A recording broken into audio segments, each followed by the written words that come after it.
Finally I'm back after months of hibernating. I'm finally back as me, as cheers me, karena aku udah lumayan lama ya nggak posting apa-apa di konten Instagram dan sebagainya. Oke, aku makasih banget untuk kalian yang udah mau buka link dan nonton video ini, karena ini akan jadi officially video pertama aku, karena sebelumnya di channel ini aku udah posting-posting short yang repost dari Instagram aku.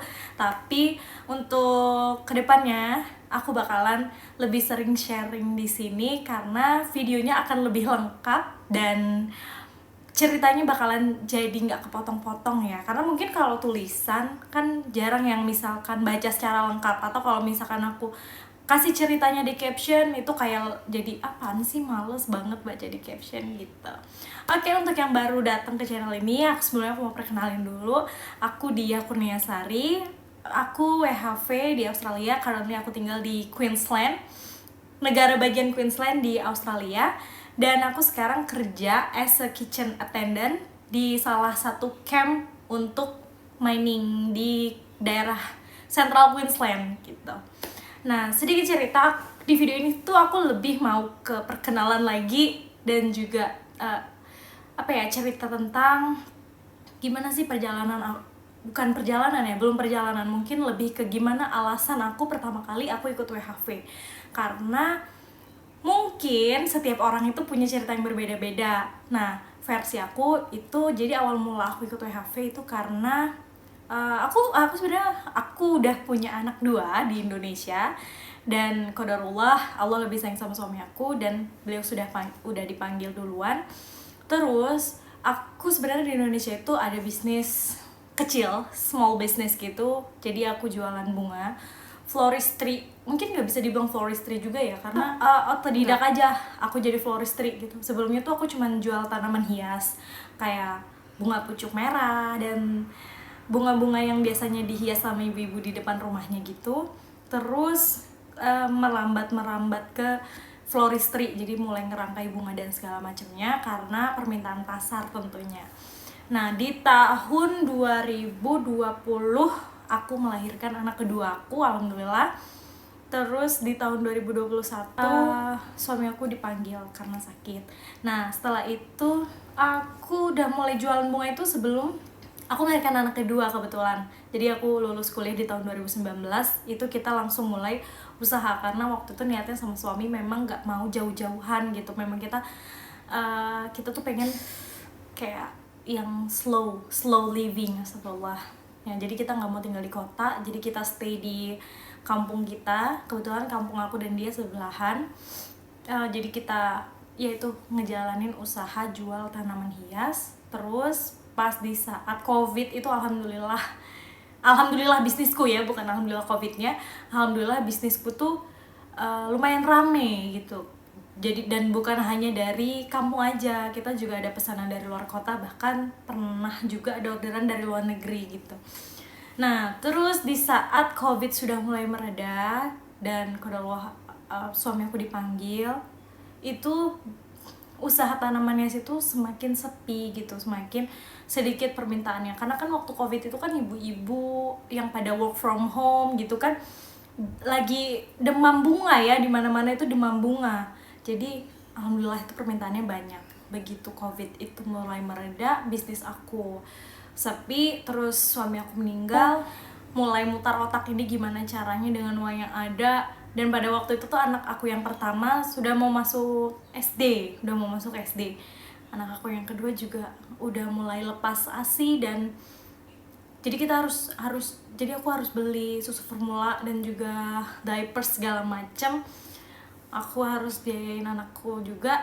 Itu waktu itu menghabisin tabungan pas waktu suami nggak ada itu.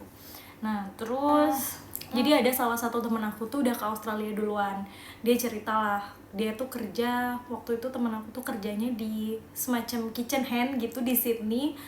Dia tuh dapat gaji 8 sampai 10 juta kalau dirupiahin per minggunya. Duh, siapa dong yang gak tergiur gitu. Karena selain dari tabungan, waktu aku bertahan hidup itu aku juga dari pinjaman. Kalau kalian tahu, itu di Indonesia ada pinjaman yang khusus untuk perempuan. Jadi kayak pinjaman koperasi gitu, yang dibayarnya weekly ya, dibayarnya mingguan. Nah itu tuh banyak banget tuh di kampung-kampung itu ibu-ibu yang terjerat hutang-hutang kayak gitu, dan termasuk aku gitu. Dan pada waktu itu kan aku masih umur 27 tahun, 28 ya. Jadi aku kayak apakah aku akan stuck di kampung ini dengan keadaan seperti ini di umurku yang segini gitu.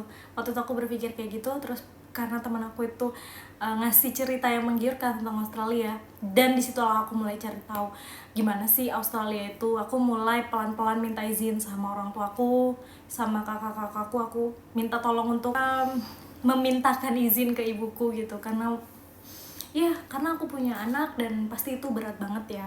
Mungkin teman-teman yang lain juga ada juga yang punya anak dan berpikir mau ke Australia.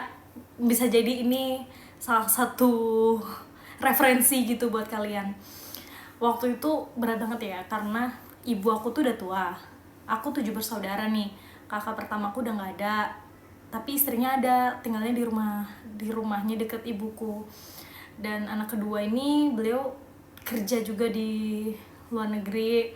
Terus anak-anak ketiga ini di luar kota, beda kota dengan ibuku. Anak keempat juga beda kota, anak kelima beda kota, anak keenam beda kota, semuanya beda kota.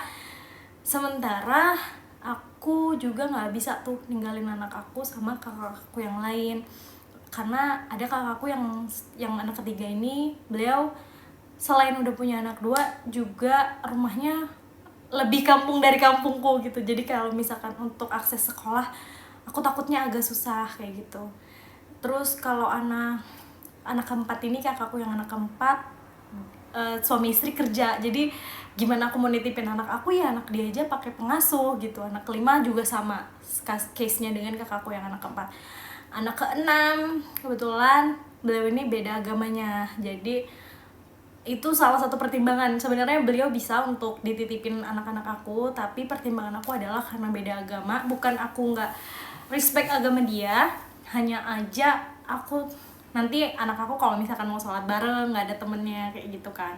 Akhirnya alhamdulillahnya istri dari almarhum anak pertama ini, kakakku nih, mau untuk aku taruhin anak-anak aku gitu. Tapi ya itulah keadaannya. Nah terus singkat cerita nih, udah pokoknya setelah perdebatan panjang, diskusi panjang, akhirnya aku nyiapin bahan dokumen aku. Itu beda cerita lagi nanti di video yang lain. Jadi kalian tolong subscribe juga ya untuk tahu video tentang Australia, dan juga untuk cerita tentang aku juga. Mungkin bagi kalian ada yang cari referensi dan segala macamnya dan relate dengan cerita aku, bisa jadi pertimbangan. Nah, setelah perdebatan panjang tadi, setelah cerita panjang, akhirnya aku mutusin untuk akhirnya aku berangkat deh, singkat cerita, ke Australia dengan anak-anak aku. Itu ditaruh di rumah kakakku yang anak pertama dan dekat dengan ibuku tinggalnya gitu. Jadi ibuku juga gak kesepian, karena ayahku juga almarhum udah meninggal dari belasan tahun yang lalu, dan semua anaknya nggak ada yang tinggal di situ. Akhirnya ya ibuku bisa nggak kesepian dengan adanya anak-anak aku dan kakakku yang pertama ini. Mungkin kayak gitu ya. Kalau untuk cerita gimana sih proses dokumennya, itu ada di video selanjutnya. Jadi kalian jangan lupa subscribe dulu. Oke, sekian untuk cerita hari ini. See you in Aussie.